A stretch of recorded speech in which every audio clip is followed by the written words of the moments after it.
Assalamualaikum warahmatullahi wabarakatuh. Perkenalkan, kami dari kelompok 3 Politik Perkotaan yang hari ini akan mewawancarai salah satu dari komunitas jubir warga. Perkenalkan, nama saya Ani Ramadhani dengan NIM 241041304. Perkenalkan, nama saya Olivia Wiswasatula dengan NIM akhir 068. Perkenalkan, saya Muhammad Rahmat dengan NIM akhir 120. Oke, baik. Bisa perkenalkan dulu nggak ya Kak, untuk namanya siapa nih, dan sebenarnya komunitas jubir warga itu apa sih Kak? Oke, mungkin izin perkenalan, aku Dava dan dari komunitas jubir warga. Sebenarnya jubir warga ini komunitas anak muda yang fokusnya itu adalah pembinaan karakter development lah kurang lebih gitu. Yang dimana kita sekarang fokusnya itu untuk selain membangun karakter yang berdua pemimpin anak muda, kita juga ada media yang mengkritik atau tadi janji kepada pemerintah, dan kita juga ada beberapa program yang memang sebenarnya kita menjadi katalisator dari komunitas-komunitas lokal yang ada di berbagai daerah. Jadi simpelnya jubir warga ini ada untuk menyampaikan aspirasi Ya, masyarakat ya, kali bisa di kalangan anak muda ya Kak.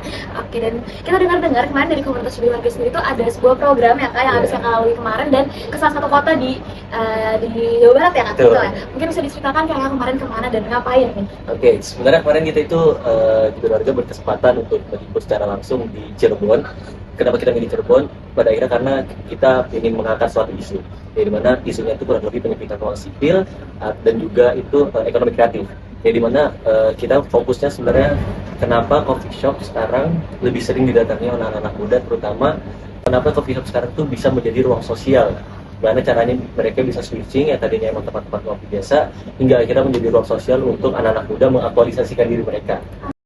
Aku dengar juga tadi setelah kita ngobrol-ngobrol ya, sebelumnya kita sempat ngobrol-ngobrol kalau misalkan kakak nih kemarin sempat ke DPRD dan ke dinas ya dari isu-isu masyarakat yang kakak bawa. Nah, kira-kira setelah kakak menyampaikan hasil dialog ke DPRD dan dinas, apa respon dari pemerintah ya Kak? Apakah sudah mendapatkan respon atau masih gitu aja nih sebenarnya?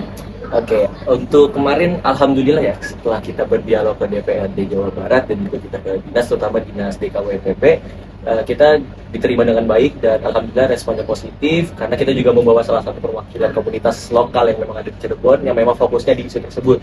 Jadi kita menjadi penyambung lidah, ibaratnya mereka yang ngobrol langsung sama DPRD apa mau mereka, gimana solusinya, dan apa feedback yang mereka dapat dari DPRD atau dinas terkait, entah bagaimana ke depan, langkah konkret ke depannya, terus cara eksekusinya, sampai beberapa agenda yang memang ditujukan untuk isu tersebut, terutama anak muda, kopi dan demokrasi. Kenapa tidak itu? Karena tadi berhubungan dengan ruang sosial, yang dimana ruang sosial itu kita akan melihat apakah memang kehadiran brand-brand kopi global, ibaratnya kayak kalau misalkan saya bisa sebut kayak Kopi Kenangan, Tuku dan lain-lainnya, itu berpengaruh nggak sih kepada pelaku-pelaku industri kopi yang notabene-nya mereka menciptakan ruang sosial secara organik di Cirebon. Dan juga kita mau lihat sejauh mana peran pemerintah itu, sejauh mana peran pemerintah dalam membantu nih mengawal ruang-ruang kopi yang tercipta secara sendirinya. Ya mungkin kalau misalkan ini yang paling signifikan tentunya mungkin karena perbedaan pendidikan ya, karena tingkat awareness mereka ini belum setinggi kita yang ada di Jakarta ini. Ketika kita menanyakan ke mereka itu, kita nggak bisa terlalu substantif atau terlalu berat pertanyaan. Mereka akan menjawab itu tuh susah. Kayak mereka tuh nggak bisa menjawab pertanyaan-pertanyaan yang kita lontarkan, itu terlalu berat. Jadi kita harus mengubah bahasanya dalam menjaring aspirasi, terutama keluarga warga. Karena kemarin kita sempat ke alun-alun juga untuk ya menjaring suara masyarakat umum lah, masyarakat umum yang sedang menikmati alun-alun. Kamu sebenarnya sih dengan ini alun-alun Ramean aja kayak alun-alun. atau ada satu hal yang kamu pengenin berubah di alun-alun? Di tempat-tempat iya. Bersih lagi. Apa sih yang benar? Kurang. Terus apa lagi ya? Sarananya Kayak lebih banyak barang maksudnya biar ngetrol banget. Supaya Tapi kamu puas nggak dengan alun-alun yang sekarang untuk entah itu main atau entah itu berkumpul atau kamu harus cari tempat yang lain? Sudah puas ya, sudah sekarang.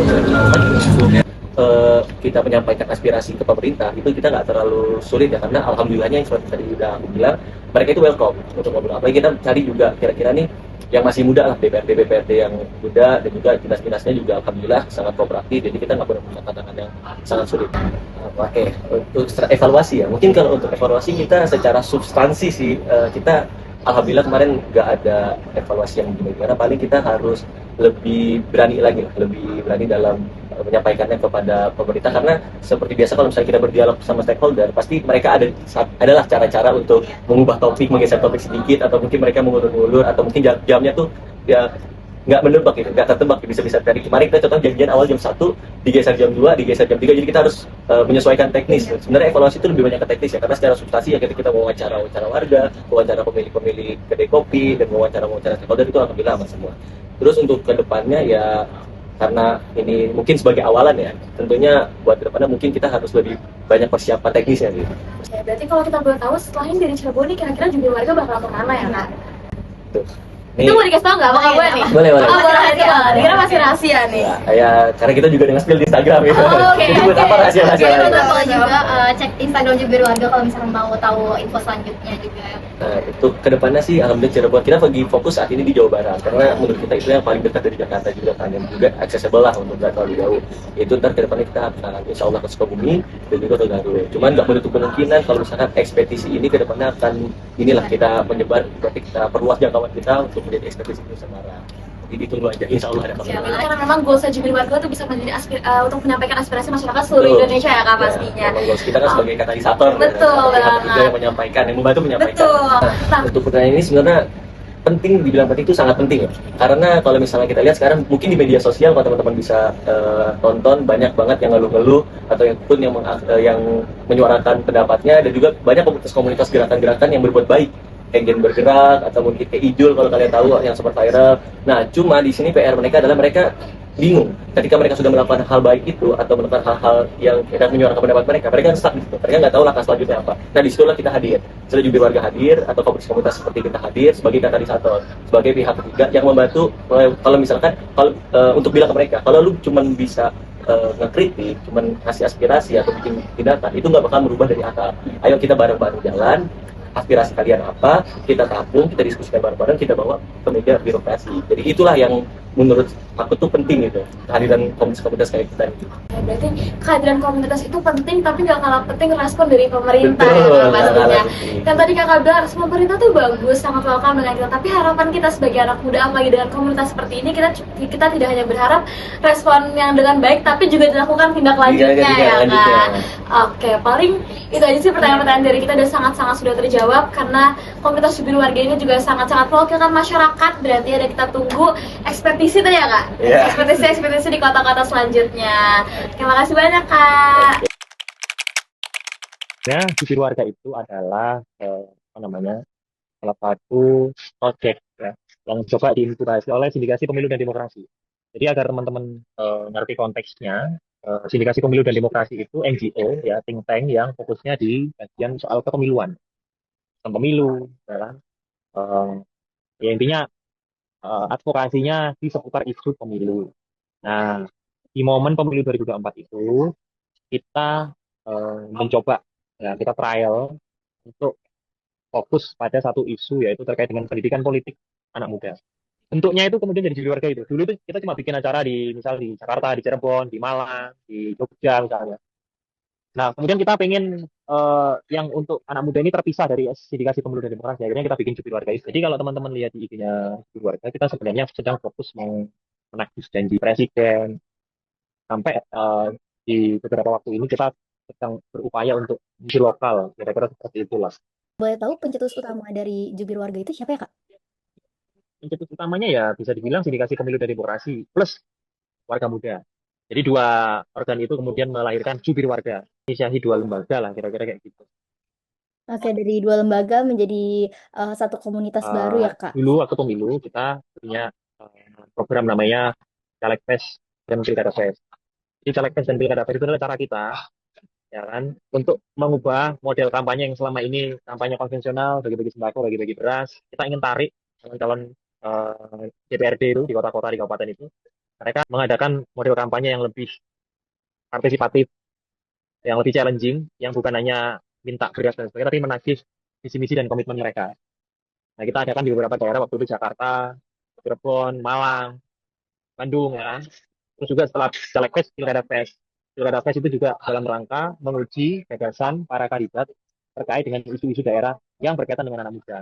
Isu ruang publik, isu lingkungan, dan lain-lain. Itu juga kita lakukan di beberapa daerah. Visinya sama, ingin mengubah model kampanye yang mungkin konvensional, yang monolog, lebih ke arah yang dialog. Nah, sekarang kalau dibilang kegiatan pasca pemilu ini, kita memang fokus untuk menagih janji pejabat terpilih, ya kan? Nah, salah satunya yang terdekat ini yang dilakukan oleh teman-teman adalah ekspedisi. Kebetulan terdekat ibu kita itu adalah ekspedisi. Itu program yang kita rancang, yang kita bekerja sama juga SPD, sama Jubir, dan beberapa pihak terkait untuk kita ini sebenarnya menguliti apa sih yang emang ada, permasalahan-permasalahan apa yang memang ada di daerah-daerah. Kayak contohnya dalam waktu dekat ini kita bakalan ke Cirebon ya, itu kita pengen tahu sih sebenarnya kesan-keresahan apa sih yang warga rasain, terutama anak muda di Cirebon kayak Sebenarnya contoh gini, paling dekat kita ini. itu melihat efek gap. Ya, di satu sisi anak muda itu kritis. Kalau sekarang kalian apa namanya buka Instagram, apa namanya TikTok, itu banyak banget influencer yang bahkan isu apa nggak politik isunya, tapi ketika ada isu politik itu mereka ikut nimbrung gitu, ya kan? Semua ngomongin politik, oke? Itu satu satu hal. Artinya kesadaran politik itu sangat kuat di kalangan anak muda. Tapi di sisi lain, ya ada skeptisisme mereka-mereka ini terhadap institusi politik. Konten aja itu nggak cukup. Mau kalian bikin konten 1.000 konten yang viral, mengkritik pemerintah, mengkritik pejabat, tapi kalau tidak ada gerakan yang mengadvokasi itu kan sia-sia gitu loh. Nah, kami itu menyadari hal itu. Kacamata kita di Edukasi Pemilu dan Demokrasi, ya hal ini harus dihubungkan gitu loh. Antara lembaga politik formal dan perusahaan anak muda itu harus dihubungkan, nggak bisa hanya lewat media-media sosial. Nah, disitulah peran jubir warga. Jelasin sebelumnya bahwa sekarang itu semua masalah dikomentarin. Semua isu itu masuk, mau jalan berlubang. Ya contoh kemarin ijo misalnya, nggak ada zebra cross, bahkan dia bikin sendiri gitu kan. Terus ada juga apa namanya Pandawara misalnya yang ngurusi soal sampah. Itu kan gerakan-gerakan kecil yang membuktikan bahwa oh anak-anak sekarang ini sangat aware terhadap persoalan publik gitu kan. Artinya sangat kritis gitu loh. Kita itu terbiasa memang apa ya sifatnya itu persuasif gitu ke stakeholder gitu. Artinya ya kita menawarkan kebijakan, kita bikin policy brief, kita bikin kajian-kajian ya kan.